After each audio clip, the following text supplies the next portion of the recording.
This one is tough to forecast. Women's high hurdles, which is on Saturday as well. I will go first. Favorite, man, you go back and forth and back and forth. You look at the descending order list. It's tough, Gordon. It's tough to sort this thing out. Um, I went with the person who's been running really well recently in New York. She ran 12:40. She's also run 12:50 this year. Alacia Johnson, I think, is the favorite. Yep. This is going to be a lot of agreeing on this podcast, but I agree. I think Alicia Johnson is the favorite. You would think it would be Kenny Harrison, but just Kenny Harrison's not thrown out consistently fast times as Johnson has, and Johnson is coming off a big 12:40 win. Mhm. She has to be the favorite. Kind of wild. She's unsponsored, and she's the favorite at the USA Championships in one of the notorious deep events that we have. Yeah, you look at that list right there: Johnson, Marshall, Harrison, Clemens, Cunningham, Jones, Armstrong, Ali. There's a lot of depth there, and then when you go even deeper, you see some familiar names from years past. So getting a sleeper was tough too. I just went with Tia Jones as a sleeper because I picked someone who hadn't made a team yet.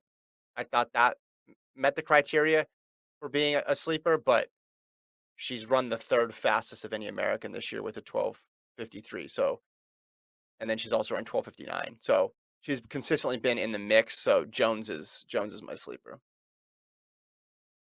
Yeah, that's a good sleeper. I was leaning that. I'm gonna just zag for the sake of zagging. Go with Paula Salmon, North Carolina Mhm. A&T.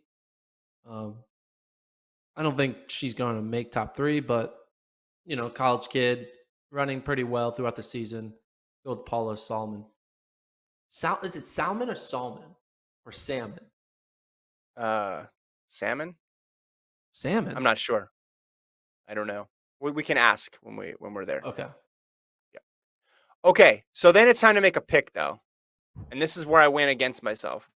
I did not pick the favorite to make the team just because I think it's so Whoa. crowded.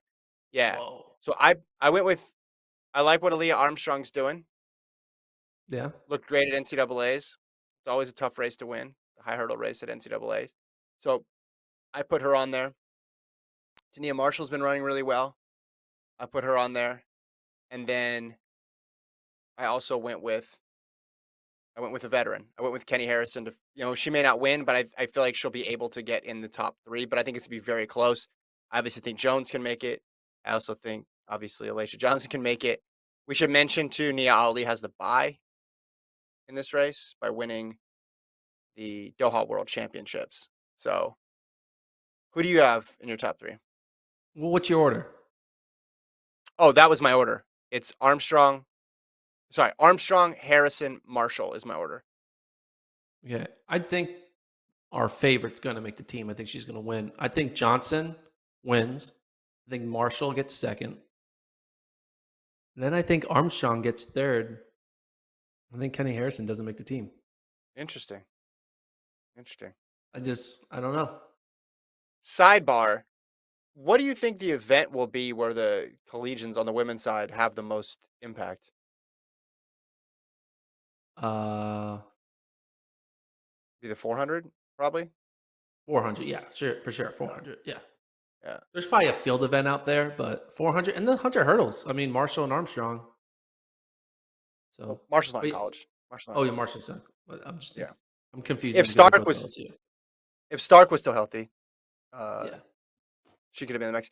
And in general, for men and women, do you think we're going to leave the meet going, man, the college kids just ran out of gas. The schedule did not work for them. Or are we going to say, man, the college kids really took advantage of only having a week in between? I think we're going to justify either position. I think. Well, I know, but are they going to overperform or underperform is what I'm saying. I think they're going to perform to their ability. Okay, great. That's really helpful. All right, next event. Just, Colt, what do you think? Gordon, I want to play. College kids going to overperform or underperform?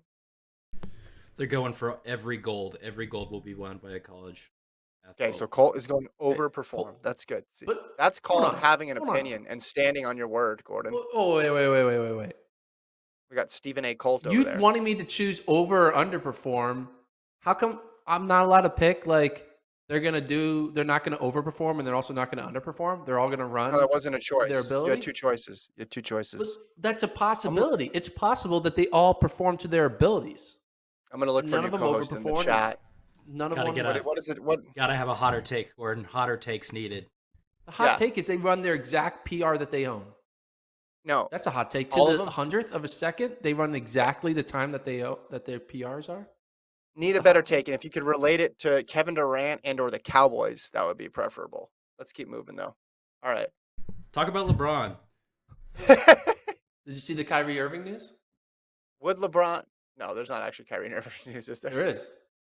Oh no. All right. He's Save that. apparently that he might enter free agency. Might go to the How will that Knicks. impact the high hurdles? Okay,